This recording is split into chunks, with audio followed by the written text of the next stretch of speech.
I know I speak for you and I speak for everybody when I say your heart goes out to the families. What, if anything, can you tell us about what you may have heard as we continue to hope for the very best? First, I want to wish the greatest Thanksgiving to families all across America. I'm sitting down right after this with my father, who's a veteran, a military veteran. So my hat's off to the National Guardsmen who are in D.C. Going through this terrible, devastating, horrific, barbaric terrorist attack yesterday.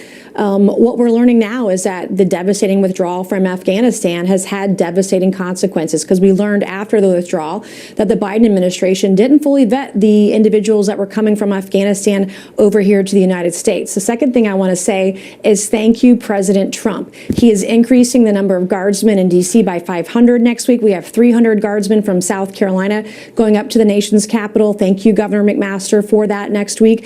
But also, President Trump has indicated that we are going to vet, re-review those individuals who've come over under the Biden administration and since then from countries of concern. So we need to make sure that this doesn't happen again, and that terrorism isn't going to win on U.S. soil. Let me get your reaction. This is from our Pentagon correspondent, Jennifer Griffin, Chief National Security Correspondent. She says that the OIG found that there was no systemic vetting failures in the Afghan evacuation. Your thoughts?